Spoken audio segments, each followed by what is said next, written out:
حضرت امیر معاویہ رضی اللہ تعالیٰ عنہ کی وفات 60 ہجری میں ہوئی، حضور صلی اللہ علیہ وسلم کی وفات کے تقریباً 50 سال کے بعد۔ وفات سے 4 سال پہلے انہوں نے اپنی زندگی میں اپنے بیٹے کے لیے بھی بیعت لینا شروع کر دی، ایک وقت میں 2 خلیفوں کی بیعت، جبکہ صحیح مسلم میں حدیث ہے انٹرنیشنل نمبرنگ کے مطابق 4799 کہ اگر ایک خلیفہ کی موجودگی میں دوسرے خلیفہ کی بیعت کی جائے تو دوسرے کو قتل کر دو۔ وہ تو واجب القتل ہو چکا تھا، ایک وقت میں 2 خلیفوں کی بیعت تو نہیں ہو سکتی، اور یہ کوئی تاریخی روایت نہیں ہے، تلوار کے زور پر پوری دھونس کے ساتھ بیعت لی گئی۔ کہتے ہیں جی وہ صحابہ نے بیعت کر لی تھی، یہ کر لیا تھا، وہ اب آپ کو میں پول کھول کے بتاتا ہوں۔ صحیح بخاری میں انٹرنیشنل نمبرنگ کے مطابق 4827 نمبر حدیث۔ یہاں پر یہ بات یاد رکھیے گا، بیعت دل سے ماننے کا نام ہے، زبردستی نہیں ہو سکتی۔ بخاری اور مسلم کی متفق علیہ حدیث ہے، سعد ابن عبادہ نے حضرت ابو بکر صدیق رضی اللہ تعالیٰ عنہ کی بیعت نہیں کی، اس کے بعد حضرت عمر کی بھی نہیں کی، لیکن ابو بکر عمر نے کیا تلوار رکھی ان کے اوپر کہ بیعت کرو؟ ٹھیک ہے، اختلاف رائے نہیں کرنی نہ کرو۔ بخاری اور مسلم کی متفق علیہ حدیث ہے کہ حضرت علی نے 6 مہینے تک ابو بکر کی بیعت نہیں کی، تو کیا معاذ اللہ ابو بکر نے ان کے ساتھ اس طرح کی کوئی زیادتی کی؟ بلکہ بخاری مسلم میں آتا ہے بعد میں معافی بھی مانگی۔ حضرت علی کا یہی اعتراض تھا کہ آپ نے اہل بیت کو مشورے میں شامل نہیں کیا۔ حضرت ابو بکر صدیق زارو کے تار رو پڑے، یہ بخاری اور مسلم دونوں میں موجود ہے، اور میں نے اس پہ 2.25 گھنٹے کی گفتگو کی ہے۔ وصی رسول کون ہے اور حدیث قرطاس کا تحقیقی جائزہ، مسئلہ نمبر 55B کے نام سے، لہذا میں آج اس کو ایڈریس نہیں کروں گا۔ بخاری کی حدیث 4827، سورۃ الاحقاف کی تفسیر والے چیپٹر میں امام بخاری نے امت کو انجیکشن لگا دیا کہ پتہ چل جائے کہ ہوا کیا تھا امت کے ساتھ۔ محدثین کی یہ بہت بڑی خدمات ہے کہ انہوں نے حق نہیں چھپایا، کیونکہ سورۃ البقرہ میں آیا ہے کہ جو حق چھپاتا ہے اس پہ اللہ کی لعنت، فرشتوں کی لعنت اور تمام لعنت کرنے والوں کی لعنت۔ اور ابو داؤد اور ترمذی میں حدیث ہے کہ جو لوگ دنیا میں حق چھپاتے ہیں قیامت والے دن اس حال میں پیش کیے جائیں گے کہ ان کے منہ میں آگ کی لگامیں ہوں گی کہ یہ حق بات نہیں بتاتے تھے، وَلِعَاذُ بِاللَّهِ تعالی۔ یہ کہتے ہیں یہ اس طرح کی باتیں کیوں کرتے ہیں؟ یہ تو ہمارے نبی کی نبوت کی غیب کی خبریں ہیں کہ کیا ہونے والا تھا امت کے ساتھ، حضور صلی اللہ علیہ وسلم کی نبوت کی دلیل ہیں یہ خبریں کہ آپ نے مستقبل کی باتیں پہلے ہی امت کو بتا دی۔ 4827 صحیح بخاری سورۃ الاحقاف کا چیپٹر، کتاب التفسیر چیپٹر صحیح بخاری میں، مروان بن حکم کو مکے اور مدینے کا گورنر بنایا حضرت امیر معاویہ رضی اللہ تعالی عنہ نے۔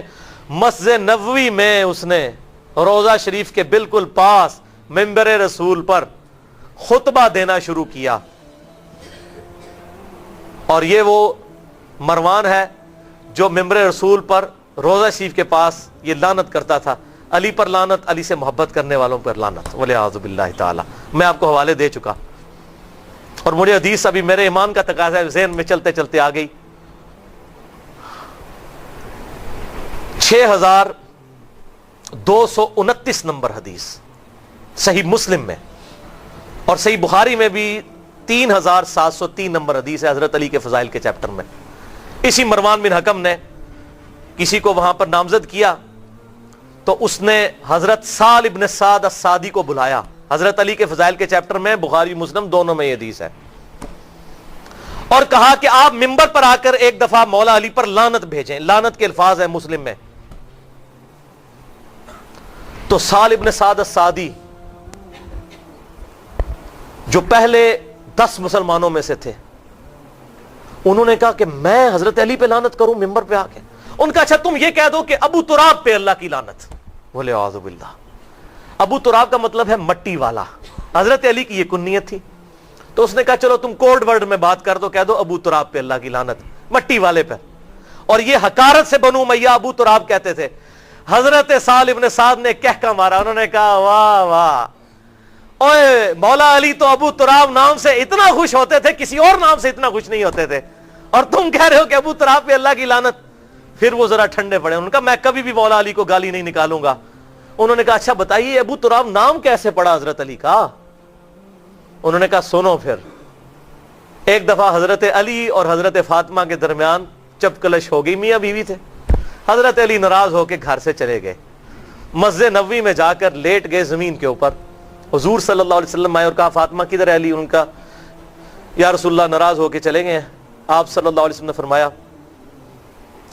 ایک صحابی کو کہ جا کر ڈھونڈ کر لاؤ.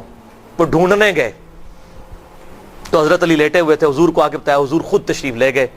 حضور صلی اللہ علیہ وسلم نے حضرت علی کو اٹھایا, اپنے مبارک ہاتھوں سے جسم سے مٹی صاف کی اور کہا اٹھ ابو تراب, اٹھ ابو تراب, اے مٹی میں لپٹنے والے اٹھ.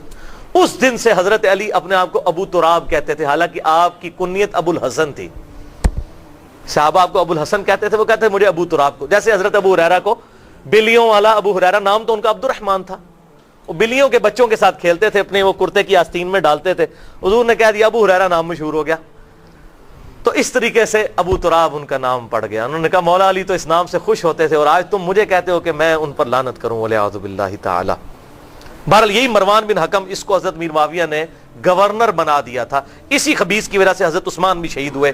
اسی نے وہ جعلی مہر لگائی تھی جس کی وجہ سے ایک حضرت عثمان کے خلاف جو ہے وہ تحریک برپا ہو گئی.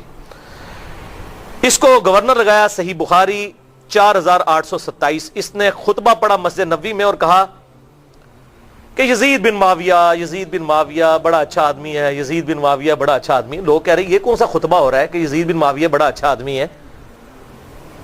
اور پھر اس نے کہا کہ اللہ تعالیٰ نے امیر المومنین حضرت معاویہ بن ابی سفیان رضی اللہ تعالیٰ عنہ کو ایک بڑی اچھی بات سجھائی ہے. وہ امت کے وسیع تر مفاد میں چاہتے ہیں کہ اپنے بیٹے کو اپنے بعد خلیفہ نامزد کر دیں. ادھر ہمارے حکمران بھی کہتے ہیں نا امت کے وسیع تر مفاد میں, پاکستان کے وسیع تر مفاد میں. اچھا, وہاں پر حضرت ابو بکر کا بیٹا کھڑا ہوا, عبد الرحمن بن ابی بکر, حضرت عائشہ کا بھائی. اور امام بخاری نے نقل نہیں کیا کہ اس نے کیا کہا. انہوں نے کوئی چوبے والی گل کی تھی, او میں گل دسنا کیڑی ہے. اس نے ایک بات کی, انہوں نے صحابی تھے وہ, اور مروان تڑپ اٹھا. اس نے کہا پکڑو اس ابو بکر کے بیٹے کو. ایسی کی تیسی یہ لوگ حکمرانوں کے خلاف بولتے ہیں, کلمہ حق بلند کرتے ہیں. حضرت عبد الرحمن بن ابی بکر جو ہے بھاگ کے حضرت عائشہ کے حجرے میں چلے گئے. حضرت عائشہ اسی مسجد نبوی کے ساتھ حجرہ تھا حضور صلی اللہ علیہ وسلم کی قبر مبارک کے پاس, وہاں جا کر پناہ لی. تو مروان پھر بھی اس کا غصہ نہیں ٹھنڈا ہوا. باہر سے حضرت ابو بکر کی اولاد کے بارے میں اس نے الفاظ استعمال کیے. تو عبد الرحمن بن ابی بکر وہی ہے نا جس کے بارے میں قرآن میں سورۃ الاحقاف میں آیت نازل ہوئی ہے کہ یہ کافر کہتا ہے اپنے ماں باپ کو کہ تم مجھے کہتے ہو کہ مرنے کے بعد مٹی سے دوبارہ زندہ کیا جاؤں گا, یہ جھوٹے وعدے تم مجھے دیتے ہو. ابو بکر کے بیٹے کہ تیرے بارے میں آیا تھا, تو ہے وہ کافر, والعیاذ باللہ. حضرت عائشہ سے نہ رہا گیا, انہوں نے کہا اسکت, خاموش ہو جا. آل ابی بکر کے بارے میں قرآن میں کوئی آیت نازل نہیں ہوئی سوائے میری شان میں جو اللہ نے سورہ نور میں اعلان برات کیا تھا, مجھ پر تہمت لگی تھی. تو آج آل ابی بکر کے بارے میں یہ بات کرتا ہے. یہ تو تھی بخاری میں.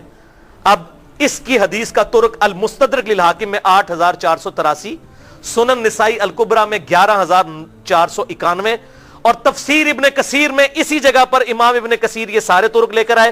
اور فتح الباری میں صحیح بخاری 4827 کی شرح جو فتح الباری ابن حجر اسقلانی نے لکھی, انہوں نے یہ سارے ترک نقل کیے کہ وہ کہا کیا تھا.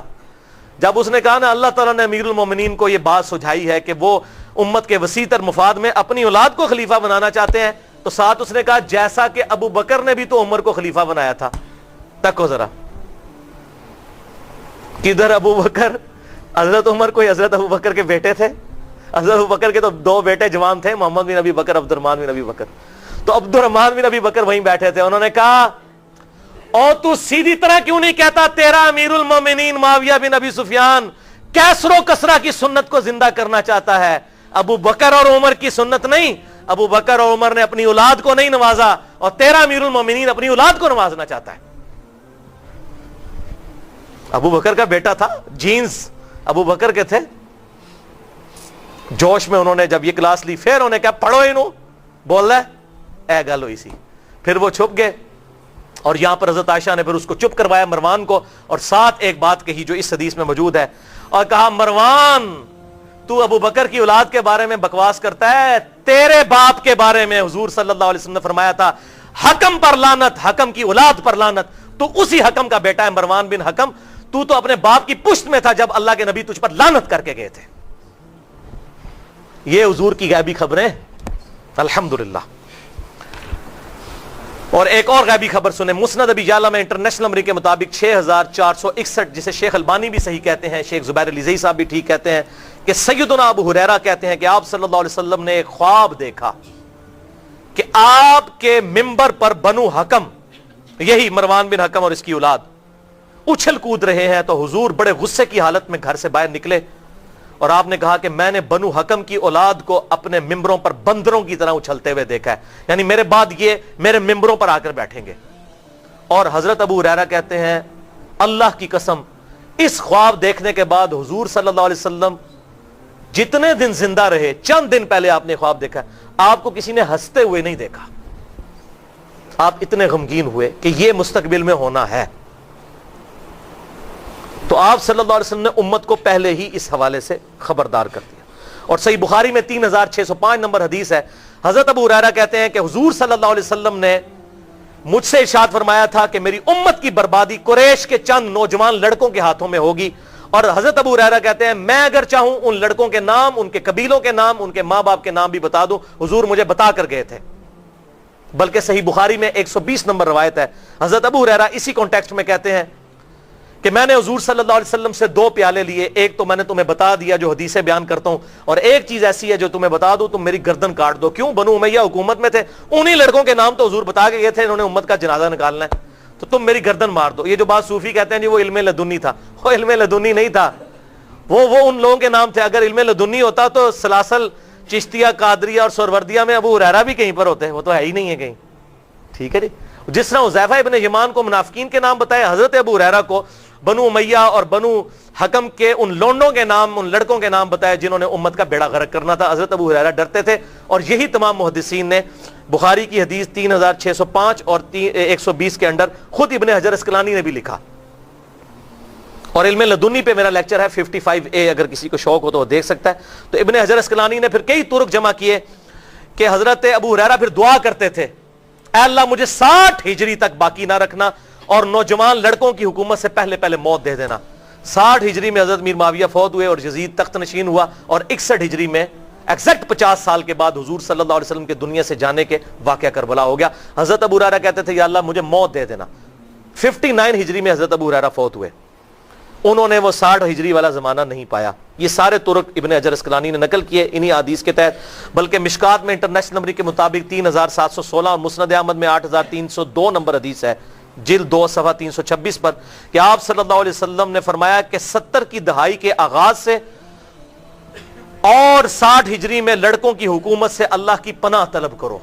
حضور صلی اللہ علیہ وسلم اپنی وفات کے 50 سال بعد کا واقعہ بتا رہے ہیں، یہ حضور کی نبوت کی خبر ہے، اور یہ اللہ تعالیٰ نے آپ کو دی۔ یہ کتنی مشہور حدیث ہے، میں ضمناً بیان کر دوں، مسند امام احمد میں انٹرنیشنل نمبر کے مطابق 648 نمبر ہے، جلد 1 صفحہ 85 پر، حضرت علی کہتے ہیں میں حضور صلی اللہ علیہ وسلم کی خدمت میں حاضر ہوا، آپ زارو قطار رو رہے ہیں، حضرت حسین کو گود میں اٹھایا ہوا ہے۔ میں نے کہا یا رسول اللہ میرے ماں باپ آپ پہ قربان، آپ کو کس نے غمگین کر دیا؟ آپ نے فرمایا کہ ابھی ابھی جبرائیل میرے پاس آئے تھے اور انہوں نے کہا یا رسول اللہ آپ اس بچے سے اتنا پیار کر رہے ہیں اور آپ کی امت اسے فرات کے کنارے پیاسا ذبح کر دے گی۔ میں اپنے جذبات پہ قابو نہیں رکھ سکا تو میری آنکھوں سے آنسو رواں ہو گئے، اور پھر جبریل نے یوں ہاتھ مار کر مجھے کربلا کی سرخ مٹی بھی لا کر دکھائی۔ اور یہ حدیث مولا علی نے نہروان پر، صفین سے فارغ ہو کر جنگ نہروان پر جاتے ہوئے فرات کے کنارے اپنے اصحاب کو سنائی۔ اور پتہ کیا الفاظ ہیں مسند احمد کے؟ حضرت علی جب گھوڑے پر بیٹھے تھے تو جب وہ فرات کے کنارے سے گزرے تو پھر اپنے ساتھیوں کے کہا رک جاؤ ادھر، حضور کی حدیث مجھے یاد آ گئی، اور پھر کہا اصبر یا ابا عبداللہ، یہ حضرت حسین کی کنیت تھی، اے حسین صبر کرنا، اے حسین صبر کرنا۔ ساتھیوں نے کہا یہ آپ کیا کہہ رہے ہیں حسین صبر کرنا؟ پھر انہوں نے یہ حدیث بیان کی کہ میں حضور کے پاس ایک بار گیا، حضور زارو قطار رو رہے تھے اور آپ کو جبرائیل نے آ کر خبر دی۔ مسند امام احمد جلد 1 صفحہ 85 انٹرنیشنل نمبر کے مطابق 648، حضور کو ایک ایک خبر اللہ تعالیٰ نے دی تھی۔ یہ بھائیوں بہت بڑا واقعہ تھا، حسین نو کوئی آجے جان نہیں جے چھٹنی، اس امت دے ہوتے جنی بڑی مصیبت پئی ہے اسی وجہ نال پئی ہے۔ تو حضور صلی اللہ علیہ وسلم کی یہ نبوت کی خبر ہے، اس کو کیسے چھپایا جا سکتا ہے؟ ہم فخریہ بتائیں گے ہمارے نبی نے اپنی وفات کے 50 سال بعد کا واقعہ بتا دیا. یہ ہمارے نبی کی نبوت کی دلیل ہے کہ اللہ کی طرف سے غیبی خبریں ان کے پاس آتی تھی. الحمدللہ. بھائیو، یزید کے گورنروں میں خبیث ترین گورنر تھا عبید اللہ ابن زیاد.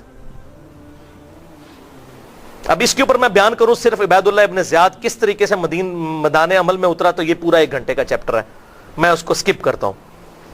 اسی کے بارے میں صحیح بخاری میں 3748 نمبر حدیث ہے حضرت حسین کے چیپٹر میں، اور یہ وہ حدیث ہے جس میں امام بخاری نے حسین علیہ السلام لکھا ہے. حسین علیہ السلام، بخاری 3748 کہ امام حسین علیہ السلام کا سر مبارک کاٹ کر عبید اللہ ابن زیاد کے سامنے تشت میں رکھا گیا، اور وہ خبیث چھڑیاں مارنے لگا حضرت حسین کی طرف اور ان کے حسن پہ کلام کرنے لگا. انس ابن مالک حضور کے خادم وہاں تھے، تڑپ اٹھے اور کہا عبید اللہ ابن زیاد ہوش کر، اللہ کی قسم رسول اللہ کے سب سے زیادہ ہم شکل حسین ابن علی تھے. اور دوسری روایتوں میں آتا ہے کہ میں نے تو چھڑیاں مار رہا ہے، میں نے ان ہونٹوں کو چومتے ہوئے دیکھا ہے حضور صلی اللہ علیہ وسلم کو، تو ان ہونٹوں کے اوپر چھڑیاں مار رہا ہے. انس ابن مالک رضی اللہ تعالی عنہ. تو یہ عبید اللہ ابن زیاد اتنا خبیث گورنر تھا. اس کی میں 2 مثالیں آپ کو پیش کرتا ہوں. صحیح مسلم میں 4733 عائذ بن عمر رضی اللہ تعالیٰ عنہ ایک صحابی ہیں، جب ان کی موت کا وقت قریب آیا تو ان کی عیادت کرنے کے لیے عبید اللہ ابن زیاد آیا. یہ یزید کی طرف سے کوفے کا گورنر تھا، جس طرح حضرت معاویہ کے دور میں گورنر تھے مغیرہ ابن شعبہ، اور بعد میں عبید اللہ ابن زیاد کا باپ ابن زیاد. اس طریقے سے یزید نے اس کو گورنر بنایا، کیونکہ اس سے پہلے گورنر تھے حضرت نعمان ابن بشیر رضی اللہ تعالیٰ عنہ. تو وہ حضرت حسین کے خلاف کوئی ایکٹ کرنے کے لیے تیار نہیں ہوئے، کیونکہ صحابی تھے، ڈرتے تھے. ان کو ہٹا کے پھر یزید نے ان کو گورنر لگایا، اس کو عبید اللہ ابن زیاد کو. تو عائذ بن عمر رضی اللہ تعالیٰ عنہ سے ملنے آیا، صحیح مسلم 4733. تو عائذ بن عمر نے کہا عبید اللہ ابن زیاد، اگر مجھے یہ یقین ہوتا نا کہ میں اس بیماری سے زندہ بچ جاؤں گا تو میں تجھ سے کبھی حدیث نہ بیان کرتا. تیرے فتنے سے بچنے کے لیے تو مجھے قتل کروا دیتا. اب مجھے یقین ہے کہ میں بچنے والا نہیں، لہذا میرا سارا خوف ختم. حسین نہیں روزانہ ماما جمنیاں، موت کے قریب انہوں نے حدیث بیان کی. عائذ بن عمر نے کہا عبید اللہ ابن زیاد، میں نے حضور سے ایک حدیث سنی ہے، سن لے، کہ حضور صلی اللہ علیہ وسلم نے فرمایا بدترین چرواہا وہ ہے جو ظالم بادشاہ ہو. جیسے بکریوں کو لے کے چلنے والا چرواہا ہوتا ہے نا، تو سب سے بدترین چرواہا وہ ہے جو ظالم ہو اور بادشاہ ہو، جو رعایا پبلک ہے اس کی رعیت ہے. اور دوسرے طرق میں صحیح مسلم کے آتا ہے کہ ایسے شخص پر اللہ نے جنت حرام کر دی ہے جو ظالم بادشاہ ہو، جنت حرام کر دی ہے. اچھا، عبید اللہ ابن زیاد کو کہا بیٹا یہ حدیث میں نے تجھ سے اس لیے بیان کی کہ بیٹا ذرا احتیاط کرنا. یہ بھی نہیں کہا تو ظلم کرتا ہے، کوڈ ورڈ میں بات کی. لیکن وہ خبیث کہتا ہے اوے محمد کے صحابہ کے بھوسے. صحیح مسلم 4733. اب پتہ چلا صحابہ کے گستاخ کون ہے؟ بنو امیہ. یہ ان کی بدعت ہے. مجھے لوگ کہتے ہیں جی شیعہ کو روکے ہوں، میں کہ شیعہ نو کتنے روکیے تے بنو امیہ دی پارٹی ہے، اے تے حضرت میر معاویہ دی پارٹی ہے، انہوں کتھوں روکیے؟ علی دی پارٹی تے کام نہیں کر دی. انہوں دسو خدا دے واسطے کہ یہ جو آپ کام کر رہے ہیں یہ مولا علی کی سنت پہ عمل نہیں کر رہے، یہ امیر معاویہ کی سنت پہ آپ عمل کر رہے ہیں. آپ فیصلہ کر لو کس پارٹی میں جانا ہے. حق علی کے ساتھ ہے. کتنی حدیثیں ہیں، المستدرک الحاکم میں حدیث ہے، قرآن اور حق علی کے ساتھ ہے قیامت تک کے لیے. وہ آپ نے حدیثیں بخاری مسلم سے بھی سننی. تو صحابہ کو گالیاں دیتے ہیں، یہ کون لوگ ہیں؟ کہتا ہے تو محمد کے اصحاب کا بھوسا ہے. تو عائذ بن عمر نے کہا عبید اللہ ابن زیاد، محمد کے اصحاب بھی بھوسے تھے، اور بھوسے تو تم لوگ ہو جو بعد میں آئے ہو. ظاہر ان کا ڈر ختم ہو چکا تھا. دوسری مثال سن نبی داؤد 4749. یزید کے اسی گورنر عبید اللہ ابن زیاد نے ایک صحابی ابو برزہ رضی اللہ تعالیٰ عنہ کو اپنے دربار میں بلا کر کہا کہ اس صحابی کو پیش کرو میری بارگاہ میں. ہم تو صحابہ کو ملنے کو ترستے ہیں، وہ صحابہ کو اپنے دربار میں بلاتے تھے ظالم بادشاہ. میں نے اس سے ایک مسئلہ پوچھنا ہے، تو ان کے قدموں میں حاضر ہو. خیر بلایا، اور مسئلہ میں نے یہ پوچھنا ہے، یہ حوض کوثر والی حدیث ٹھیک ہے کہ حضور صلی اللہ علیہ وسلم کا حوض کوثر ہوگا؟ اور بخاری مسلم میں درجنوں حدیثیں ہیں انا اعطیناک الکوثر، حضور صلی اللہ علیہ وسلم. تو مجھے اس حدیث پہ شک ہے کہ حضور نے واقعی یہ بات کہی ہے، تو میں نے صحابی سے مسئلہ پوچھنا ہے، اس کو میرے دربار میں حاضر کرو. بدماشی دیکھیں، سنن نبی داؤد 4749. تو وہ تو حضور صلی اللہ علیہ وسلم کے چاہنے والے تھے، انہوں نے کہا چلو میں حدیث سنانے کے لیے چلا جاتا ہوں. عبید اللہ ابن زیاد کے سامنے گئے، جیسے ہی صحابی انٹر ہوئے کہتے اے دیکھو موٹے گینڈے نو، موٹا گینڈا محمدی. 3 گالیاں نکالی اس نے اپنے زوم میں، موٹا، ٹھگنا چھوٹے قد والا، محمدی. محمدی گالی ہے. ابو برزہ تڑپ اٹھے، انہوں نے کہا مجھے زندگی نے یہ دن بھی دکھانے تھے کہ محمد کی نسبت میرے لیے آر ہو جاتی، کہ مجھے تو کہہ رہا ہے دیکھو اس ٹھگنے کو، موٹے محمدی کو. اب اس سے پتا چلا کہ محمدی کہلوانا ٹھیک ہے. یہ اکثر جب ہم حنفیوں کو کہتے ہیں نا، حنفی نہیں محمدی کہلائیں، کہتے ہیں ثبوت یہ ابو داؤد میں ہے محمدی. اصحاب محمد اپنے آپ کو فخریہ محمدی کہتے تھے، الحمدللہ.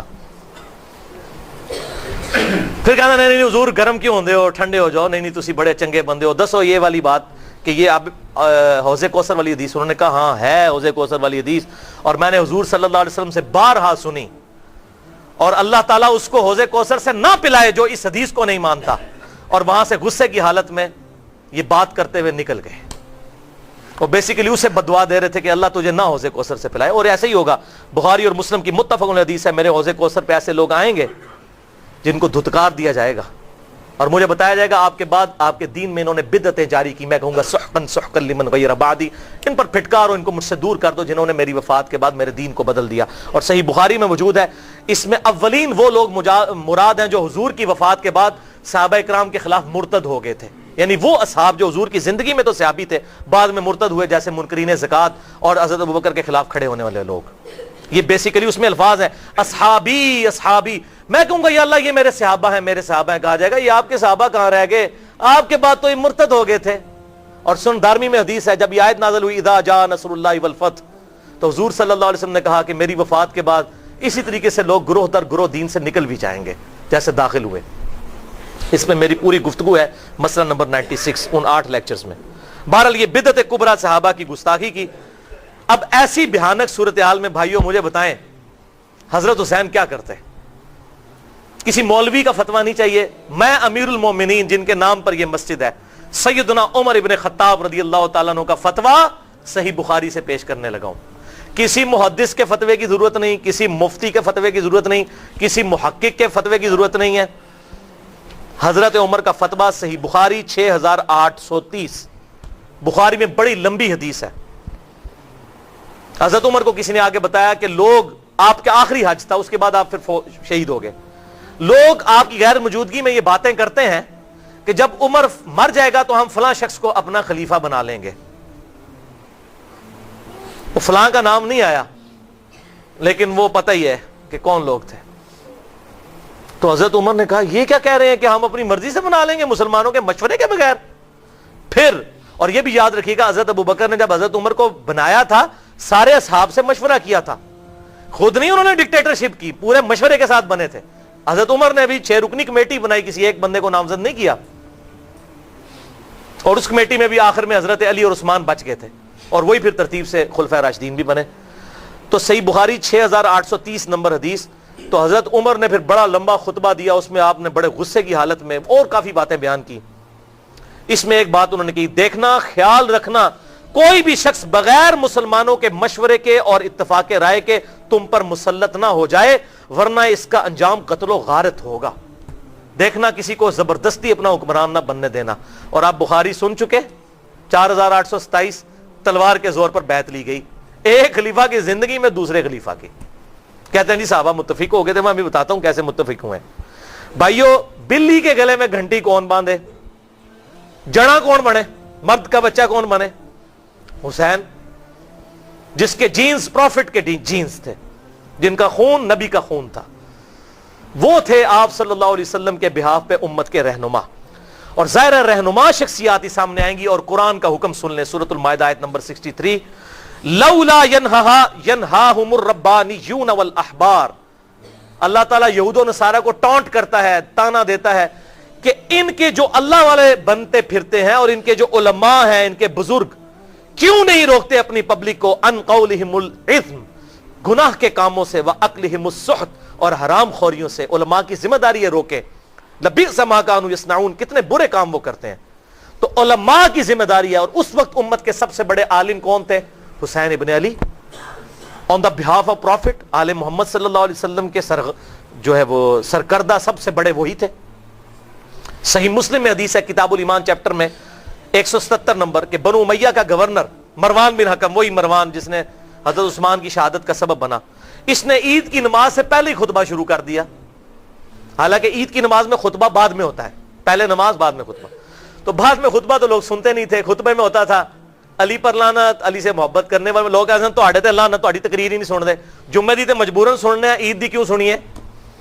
تو لوگ اٹھ کے چلے جاتے تھے۔ تو انہوں نے نئی بدعت شروع کی کہ عید سے پہلے تقریر شروع کر دی۔ صحیح مسلم 177۔ ایک شخص کھڑا ہوا، اس نے کہا مروان تو اللہ کے نبی کی سنت کو توڑ رہا ہے۔ حضور صلی اللہ علیہ وسلم خطبہ بعد میں دیتے تھے، کوئی سنتا ہے سنے، نہیں سنتا نہ سنے، یہ زبردستی تو خطبے سنواتا ہے؟ تو ابو سعید خدری وہاں موجود تھے، انہوں نے کہا اللہ اکبر، اس شخص نے حق ادا کر دیا۔ میں نے اپنے محبوب صلی اللہ علیہ وسلم سے یہ بات سنی تھی کہ جو شخص برائی کو دیکھے اپنے ہاتھ سے روکے، اگر ہاتھ سے نہیں روک سکتا تو اپنی زبان سے روکے، زبان سے نہیں روک سکتا تو کم از کم دل میں برا جانے، لیکن دل والا معاملہ ذالک اضعف الایمان، یہ سب سے کم ترین درجہ ہے ایمان کا، کم از کم زبان سے ضرور روکے۔ یہ وہ آدھی حدیث ہے جو لوگ بیان کرتے ہیں، برائی دیکھو تو ہاتھ سے روکو، پوری حدیث کیا ہے؟ وہ پول کھولتا ہے، تو آخری حصہ بیان کرتے ہیں، یہ وہ حدیث ہے۔ تو اس وقت امت کی نمائندہ شخصیات سیدنا حسین، سیدنا عبد الرحمن بن ابی بکر، حضرت علی کا بیٹا، حضرت ابو بکر کا بیٹا، حضرت زبیر کا بیٹا سیدنا ابن زبیر، اور حضرت عبداللہ بن عمر تھے۔ لیکن عبداللہ بن عمر کا آپ سن چکے، صحیح بخاری 4108 4108 حدیث میں انہوں نے کہا کہ جی میں تو اپنی جان بچانا چاہتا ہوں، میں ان کے سامنے کدھر کھڑا ہوں؟ تو ان کا تو آپ کو پتا چل گیا، جس میں میں نے کہا تھا ماما روزانہ حسین نہیں جمدیاں بھائی۔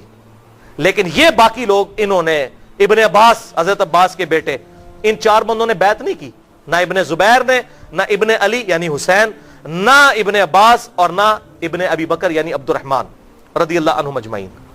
تو یہ چار کہتے ہیں جی چار نے بیعت نہیں کی باقیوں نے کر لی۔ او بھائی باقی تو بیچارے لائی لگ ہوتے ہیں۔ اب میں آپ سے مثال کرتا ہوں کہ اگر آج زرداری اور نواز شریف عمران خان کو اپنا لیڈر مان لے تو اس کا کیا مطلب ہے؟ دو بندوں نے لیڈر مانا ہے؟ پوری پارٹی نے۔ یا عمران خان اگر نواز شریف کو مان لے اور زرداری نواز شریف کو مان لے تو اس کا کیا مطلب ہے؟ خالی عمران خان نے مانا ہے؟ پوری اس وقت امت کے رہنما تھے یہ لوگ، یہ پورے ایک گروپ تھے، ان کے پیچھے لوگ کھڑے ہوئے تھے، تو وہ بیعت نہیں کرتے تھے۔ وہ تو حضرت ابو بکر کا حوصلہ تھا، سعد بن عبادہ نے بیعت نہیں کی، کسی کو کچھ نہیں کہا، ٹھیک ہے مرضی ہے۔ حضرت علی نے 6 مہینے نہیں کہا ٹھیک ہے، جب سیٹسفائی ہوگا۔ یہ تو دل کا فیصلہ، زبردستی کسی کو بیعت کروائی جا سکتی ہے؟ تو یہ بات آپ سمجھ لیں کہ یہ چار بندے نہیں تھے، یہ چار سکول آف تھاٹ پورے تھے جو ان کے اگینسٹ تھے۔ اب یہاں پر یہ بات یاد رکھیں، سیدنا حسین کو صرف رشتہ داری کی بنیاد پہ یہ مرتبہ نہیں ملا جو جامعہ ترمذی میں حدیث ہے انٹرنیشنل نمبر کے مطابق 3781 کہ جنتی نوجوانوں کے سردار ہیں حسن اور حسین۔ اسلام رشتہ داری پہ نہیں کسی کو دیتا، قرآن میں ہے ان اکرمکم عند اللہ اتقاکم، تم میں جو پرہیزگار ہے وہ اللہ کے نزدیک بڑا ہے۔ حضرت حسین نے کون سا کارنامہ کیا حضور کی زندگی میں؟ 6 سال ان کی عمر تھی جب حضور صلی اللہ علیہ وسلم دنیا سے چلے گئے۔ کارنامہ کیا ہے بعد میں، ایویں نہیں ٹائٹل ملا جنتی نوجوانوں کا سردار۔ اللہ اکبر۔ لہٰذا یہی وجہ ہے کہ ابن حجر اسقلانی المتوفا 852 ہجری، انہوں نے بخاری کی شرح میں، اور یہ وہ ہیں جن کو اہل سنت کہلوانے والے تینوں گروہ، بریلوی، دیوبندی اور اہل حدیث، ایون اہل تشیع بھی ان کی بڑی رسپیکٹ کرتے ہیں کیونکہ انہوں نے حق لکھا ہے فتح الباری میں۔ تو انہوں نے بخاری کی حدیث کی شرح 6933 نمبر حدیث بخاری کی، اس کی شرح میں لکھا ہے کہ خوارج جو مولا علی کے خلاف نکلے وہ بالکل غلط خروج تھا۔ البتہ کوئی شخص کبھی بھی یہ نہ کہے کہ حسین ابن علی یا ابن زبیر جو تھے ان کا جو نکلنا تھا یزید ابن معاویہ کے خلاف یہ وہی ہے جو خوارج کا حضرت علی کے خلاف تھا یا باقی لوگوں کا حضرت علی کے خلاف تھا، یہ بالکل ڈیفرنٹ چیزیں ہیں۔ ماما روزانہ حسین نہیں جمدیاں بھائیو۔ اسی لیے یزید ابن معاویہ نے پورا زور لگایا کہ حضرت حسین سے کسی طریقے بیعت لے لی جائے۔ اب مجھے بتائیں، ایک حسین نے بیعت نہیں کی تو کیا ہو گیا؟ سعد ابن عبادہ نے بیعت نہیں کی تھی تو کیا حضرت بکر صدیق کی خلافت ختم ہو گئی تھی؟ 6 مہینے تک حضرت علی نے نہیں کی، کیا خلافت ختم ہوگی؟ نہیں۔ لیکن ان کو پتا تھا کہ حضرت حسین کی بیعت کا مطلب ہے کہ آل محمد تسلیم کر لے کہ بنو امیہ کی بدماش حکومت دراصل خلافت راشدہ ہے. ان کو پتا تھا سارے بیعت کر لیں کوئی فرق نہیں پڑے گا, اکیلا حسین بیعت کر لے تو اس کا مطلب ہے ہماری حکومت اسلامی ہے. اب سمجھ آئی؟ ورنہ یار ایک حسین نے بیعت نہیں کی, ٹھیک ہے چھوڑ دو یار, کیا کر لیں گے, ان کے تو بھائی نہیں کچھ کر سکے. انہوں نے حکومت حضرت میر معاویہ کے والد حسین کے ساتھ تو کوئی بھی نہیں تھا, 20 سال گزر چکے تھے, پارٹی ساری تتر بتر ہو چکی تھی. اب کہاں شیعہ علی نے کھڑا ہونا تھا؟ شیعہ کا مطلب ہے گروہ, حضرت علی کے گروہ کے, یہ کوئی فرقہ نہیں تھا اس وقت. شیعہ علی, علی کے گروہ کے لوگ, کہاں کھڑا ہونا تھا انہوں نے؟ یہ رافضی تو بعد میں آیا, جن لوگوں نے تبرئ صحابہ پہ شروع کیے. اسی لیے امام زین العابدین کے بیٹے امام باقر کے چھوٹے بھائی, ان کے سامنے کسی نے حضرت ابوبکر پر لعنت کی تو انہوں نے کہا رفضنا, انہوں نے ہمیں چھوڑ دیا اپنے امام کو. وہاں سے ان کا نام پھر رافضی بن گیا. لہذا صحیح اہل تشیع وہ ہوگا جو رافضی نہ ہو. وہ تو سارے اہل سنت الحمدللہ شیعہ علی ہیں, الحمدللہ ہم شیعہ علی بھی ہیں, شیعہ ابوبکر بھی ہیں, شیعہ عمر بھی ہیں, شیعہ عثمان بھی ہیں. اور مولا علی ایک ایکٹیو پارٹ کی حیثیت سے حضرت علی, حضرت ابوبکر, حضرت عمر, عثمان کے ساتھ شریک رہے تمام کے تمام معاملات میں. بلکہ چیف جسٹس حضرت عمر نے حضرت علی کو بنایا تھا اپنے دور کے اندر, حضرت عثمان بھی انہی سے فیصلے کرواتے تھے, ان کی آپس میں بہت محبت تھی. بہرحال امام حسین علیہ السلام نے ریزسٹنس کی پیسو, اپنے گھر والوں کو, بچوں کو, بیویوں کو ساتھ لے کر نکلے. 72 لوگ تھے, 18 اہل بیت تھے, باقی رشتہ دار. تو بھائیو جنگ کے اندر کوئی بیوی بچے ساتھ لے کے جاتا ہے؟ مجھے بتائیں. وہ تو کوفے جا رہے تھے, کوفے سے خط لکھے صحابہ نے, یہ کہتے کوفیوں نے لکھے, وہ صحابہ تھے سلمان ابن سرد جن کی بخاری اور مسلم میں حدیثیں ہیں. سلمان ابن سرد یہ صحابی تھے جنہوں نے خط لکھ کے بلوایا کہ حضرت میر معاویہ نے اپنی وہ عہد توڑ دیا ہے, انہوں نے امت کو شورا کے حوالے نہیں کیا, زبردستی ہم پہ اپنا بیٹا مسلط کر گئے ہیں, لہذا اب آپ امت کے لیڈر ہیں, سامنے آئیں, اب کس چیز کی پاسداری رہے گی؟ یہ کون سی خلافت ہے؟ آپ کہتے ہیں حکمرانوں کے خلاف خروج نہیں ہوتا, اب کوئی عذر باقی نہیں رہا کہ ان کے خلاف قیام کیا جائے. تو پھر حضرت حسین وہاں سے نکلے رضی اللہ تعالیٰ عنہ, اور وہاں پر جا رہے تھے کوفے میں تاکہ وہاں سے بیعت لیں اور وہاں سے ایک دعوت لانچ کریں. الٹیمیٹلی ظاہر ہے کہ جی وہ جی سیاسی باتیں, او بھائی سیاسی باتیں کیوں نہ کریں, جدا ہو دین سیاست سے تو رہ جاتی ہے چنگیزی. ہمارا نبی بیک وقت سب سے بڑا سیاست دان بھی تھا, سب سے بڑا مجاہد بھی تھا, سب سے بڑا دینی لیڈر بھی تھا. امیر المومنین ہی نمازیں پڑھایا کرتے تھے نا, ٹھیک ہے نا جی. سیاست دین کا حصہ ہے. جی سیاسی جنگ تھی, بالکل سیاسی جنگ تھی, 100% سیاسی جنگ تھی. اسلام سیاست سے الگ ہو, یہی تو سیکولرزم ہے کہ ٹھیک ہے جی اپنا نماز روزہ مسجدوں میں رکھو, ہمیں یہاں پہ جو ہے نا ننگا ناچنے دو, آپ لوگ نمازیں اپنی مسجد میں لے جاؤ, روز جو ہیں وہ کافروں کے چلیں گے. یہی تو سیکولرزم ہے. حضرت حسین کو ذبح کیا, آج امت کو حسین کی یاد آ رہی ہے. اس وقت اگر ساتھ دیا ہوتا تو امت اس غلط پٹری پہ نہ چڑھتی, آج تک نہیں ہم نکل سکے. اور ڈاکٹر اقبال نے اپنے خطبے میں کہا تھا, الہ آباد کا جو خطبہ جس میں انہوں نے پاکستان کا نظریہ پیش کیا, کاش ہمیں اللہ تعالیٰ ایک ملک دے جس میں ہم اسلام کا نظام قائم کر کے عرب امپیریلزم کا داغ اپنے چہرے سے اتار دیں, جو 1000 سال سے ہمارے چہرے پر 1300 سال سے لگا ہوا ہے. عرب امپیریلزم انہوں نے کہا, ابو بکر, عمر, عثمان و علی کے بعد جتنے ملوک آئے, کہا عرب امپیریلزم, عرب بادشاہت. ان کا یہ خلافت راشدہ نہیں ہے, یہ بات یاد رکھیے گا. خلافت راشدہ اور اسلام کا عروج 41 ہجری میں ختم, مسلمانوں کا عروج 1000 سال تک رہا ہے. اسلام کا عروج نہیں, اسلام کا زوال ہی ہے اس کے بعد. کیا آپ بادشاہ اکبر کو اسلام کا عروج کہیں گے؟ 70 سال تک حکمران رہا مغلیہ بادشاہ, میں خود مغل ہوں, تو میں اب اس کو کیا رحمت اللہ علیہ کہوں؟ ہندو عورتوں سے وہ شادیاں کرتا تھا. یہ مسلمانوں کی حکومت تھی. ابو بکر, عمر, عثمان و علی کے بعد مسلمانوں کی حکومت تھی, اسلام کی حکومت نہیں تھی. بتدریج زوال آتا گیا, آتا گیا, آتا گیا, آتا گیا, اور پھر کافر ان پر مسلط ہوئے اور اب دوبارہ نشت ثانیہ کا آغاز ہوا ہے. لہٰذا اس بات کو سمجھ لیں, اسلامی حکومت الگ چیز ہے, مسلمانوں کی حکومت الگ چیز ہے. اس وقت مسلمانوں کو سپر پاور مل گئی تھی, پھر اس کا ایکسپلوژن تھا. پھر کوئی بھی ظاہر ہے جب رومن امپائر گر گئی, آج اگر پاکستان انڈیا کو اور رشیا کو اور امریکہ کو گرا دے تو پھر پاکستان کے آگے کون کھڑا ہو سکتا ہے؟ تو مسلمانوں کو خلفائے راشدین کے زمانے میں حکومت مل گئی, پھر انہوں نے بعد میں اسی طرح محلات بنائے, کیسر و کسرہ کی سنت پہ عمل کیا. باپ مرتا تھا بیٹے کو خلیفہ, بیٹا مرتا تھا بیٹے کو خلیفہ, 4 بیٹوں کو بتدریج خلیفہ نامزد کرتے تھے. عام ان کے نام لیتے ہیں, آپ ذرا ان کی حرکتیں بھی پڑھ کے دیکھیں. امت کو سلا دیا ان لوگوں نے تلوار کے زور کے اوپر. تو بخاری اور مسلم میں کئی احادیث ہیں. اب اس حوالے سے میں ایک ہی جملہ بولوں گا بھائیو, فکر حسین حق پرستی کی علامت ہے. سیدنا حسین نے قیامت تک کے لیے اختلافی نوٹ اپنا لکھ دیا ہے. کہ چاہے میں اکیلا ہوں میرے ساتھ چند لوگ ہیں، جیسے سورۃ النحل میں آیا کہ ابراہیم اکیلے ہی پوری امت تھے، انہوں نے بھی یہ ثابت کر دیا کہ حق حق ہے چاہے تھوڑے لوگ ہوں، الحمدللہ۔ بہرحال بخاری اور مسلم کے حوالے سے میرے 8 لیکچرز ahlsunnatpak.com پر ہیں، میں آخر میں بات کر دوں کنکلوڈ کرتے ہوئے، اور میرے 2 ریسرچ پیپر جو میں پہلے بھی بتا چکا، رافضیت، ناسبیت اور یزیدیت کا تحقیقی جائزہ، اور دوسرا یہ واقعہ کربلا کا حقیقی پس منظر 50 صحیح الاسناد حدیث کی روشنی میں۔ اس کی صرف کاپیاں تھوڑی تھیں، یہ میں نے آپ کے امام صاحب کو دے دی ہیں 5 کاپیاں، یہ ہمارے پاس 150-200 کاپیاں، یہ سب کو مل جائیں گی، لیکچر کے اینڈ پہ خود لے کے جائیے گا، بار بھائی کھڑے ہوں گے، اور کچھ اور بھی نماز محمدی، رسول اللہ صلی اللہ علیہ وسلم کی آخری وصیتیں، 10 کمانڈمنٹس اور کافی سارے ریسرچ پیپر ہیں۔ اس کو آپ مفت ڈاؤن لوڈ بھی کر سکتے ہیں ahlsunnatpak.com سے، 3 MB کی فائل ہے، انگلش میں بھی ہے، اردو میں بھی اور عربی میں بھی، الحمدللہ انٹرنیشنل پمفلٹ ہے۔ بہرحال آج میں نے جو ٹاپک ایڈریس نہیں کیے میں بتا دوں، وہ سارے میرے لیکچرز اور ان ریسرچ پیپرز میں کور ہیں۔ حضرت حسین کی جو مظلومانہ شہادت تھی، حضور صلی اللہ علیہ وسلم کا اس پہ غم، اسی طریقے سے حضرت حسین کے بارے میں انصاب الاشراف میں جو لکھا ہوا، وہ اکثر شیعہ بھی بیان کر رہے ہوتے ہیں حضرت حسین نے 3 شرطیں رکھی تھیں، او بھائی جھوٹ ہے، حضرت حسین نے 3 شرطیں رکھی جی، یا تو میں یزید کی بیعت کر لیتا ہوں، یا مجھے واپس جانے دو، یا مجھے، او بھائی وہ بیعت اگر کر لیتے تو نہ لڈیاں پانیاں سن، خدا دا ناجے کہ حضرت میر معاویہ جو پوری زندگی حسین سے بیعت نہیں یزید کے لیے لے سکے، اگر حضرت حسین اب تیار ہو گئے تھے، انہوں نے کہنا تھا جناب بیعت کے لیے تیار ہیں جناب آ کے، وہ جھوٹ ہے، بالکل منقطع روایت ہے۔ ایون زبیر لزئی صاحب نے تو اپنی کتاب میں لکھا انصاب الاشراف جو ہے، یہ کتاب ہی جھوٹی سند کے ساتھ ہے، اس کی امام بلازری سے سند ہی ثابت نہیں ہے، منقطع ہے، وہی جھوٹی ہے، جھوٹ کے تو کوئی پاؤں نہیں ہوتے نا۔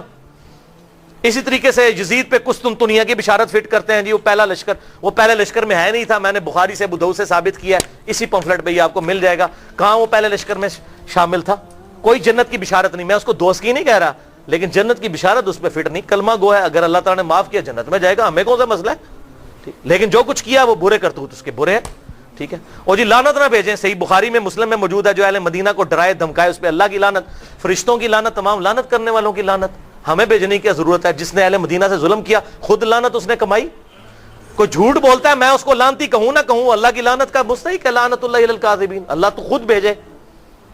اسی طریقے سے یزید کے دور میں 3 سیاہ کارنامے اسی پمفلٹ پہ لکھے ہوئے ہیں، خانہ کعبہ کو جلانا صحیح مسلم سے، اہل مدینہ کو لوٹنا، ان کو قتل کرنا بخاری اور مسلم سے، اور حضرت حسین کی شہادت، یہ میں نے ساری چیزیں اس میں بتائی ہیں، یزید کے 3 سیاہ کارنامے۔